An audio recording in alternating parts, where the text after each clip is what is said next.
If you're watching this on The Prepper Historian, hit that subscribe button right now, because what you're about to learn changes the way you think about both history and survival.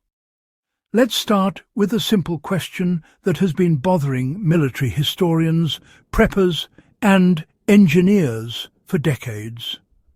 How did WWII bunkers stay warm in freezing 30-degree conditions with no heaters, no electricity, and no modern insulation, while our modern houses, packed with tech, can become unlivable within a single day of grid failure? This isn't nostalgia. It's an engineering lesson buried under layers of forgotten craftsmanship. And by the end of this guide, you'll understand why those bunkers worked, why our homes fail, and how you can apply the same principles today to keep your family warm when everything else goes down. The reason WWII bunkers stayed warm starts with how they were built, not what they used. The first thing modern viewers misunderstand is assuming WWII's engineers were trying to build comfortable structures. They weren't. They were building structures that would hold heat by force, using physics instead of electricity. Bunkers were thick, heavy, and brutally simple. Their walls were often 3 to 6 feet of concrete, reinforced with dirt, rock, and sod. To a modern homeowner, that sounds miserable, but to a thermodynamics nerd, that's a perfect thermal battery. Concrete doesn't just sit there, it absorbs heat from human bodies, lanterns, small stoves, even the natural temperature of the earth around it. Once the mass warms up, it releases heat slowly and evenly over hours, sometimes days. Compare that with drywall, fiberglass, and hollow framing. Modern homes leak heat like a sieve because they're filled with empty space. Take away forced air heating, and the house goes cold instantly because the material itself holds almost nothing. The connection between earth sheltering and stable temperatures was well understood by wartime engineers. Most bunkers weren't just thick, they were buried. Being underground or half underground keeps temperatures stable because the earth below frost level rarely drops below 45 to 50 degrees.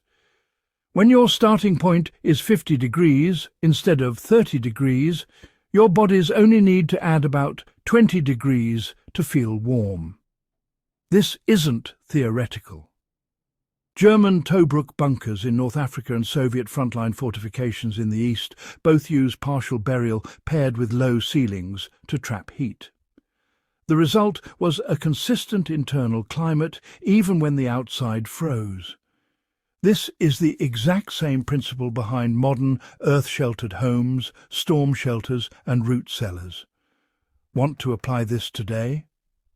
You start by using earth as a temperature stabilizer.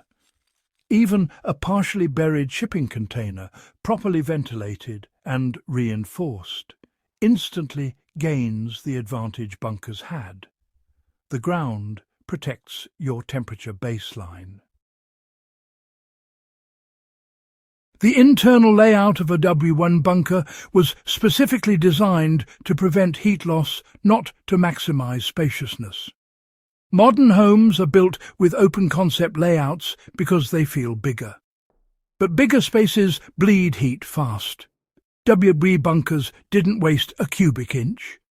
Narrow corridors, low ceilings, and compartmentalized rooms meant you had less air to heat and fewer surfaces exposed to temperature swings. Soldiers also slept close together, which wasn't about comfort. It was field thermoregulation. 12 bodies in a small enclosed room can nudge temperatures upward without any fuel source at all. Try heating a 2,200 square foot home the same way, and you'll fail instantly. If you want to apply this today, the principle is simple. Shrink your heated space. In a grid-down emergency, close off rooms, hang heavy blankets over doorways, and condense activity into the smallest safe area you can manage. It's the same tactic as the bunker engineers, only with fabric instead of concrete. Ventilation systems in World War II bunkers balanced heat retention with breathable air, something, frankly, modern HVAC just can't do without power. Contrary to popular belief, bunkers were not sealed tombs. They had controlled airflow through narrow shafts, filtered not for comfort, but for survival. What made them effective was the ratio: narrow enough to prevent heat escape, wide enough to keep air moving. Chimney-style ventilation captured rising heat and pushed stale air out while keeping warm air recycling inside. When your ventilation is passive and gravity-driven, you don't lose heat to electric fans. When your home's ventilation is powered, the moment electricity fails, your system collapses. To recreate bunker airflow today, you'd need a passive ventilation setup. Small, insulated vents positioned high and low to encourage natural circulation without creating drafts. Fuel usage in bunkers was minimal because heat wasn't expected to escape. Modern homes lose heat so fast they need constant fuel input. Field stoves in bunkers were tiny, often no larger than a modern camping stove, because they weren't heating empty air. They were topping up an already warm mass. Part of the reason modern homes fail in a day is because they rely on forced air heating, a system designed to heat air volume rather than structural mass. Once the fan stops, your entire house equalizes with outdoor temperatures almost immediately. If you want to use bunker principles today, focus on heating objects, not air. A brick rocket stove, a thermal mass heater, or even a thick stone wall positioned near a small combustion source will retain heat for hours with minimal fuel. What World War II engineers knew is exactly what modern preppers forget.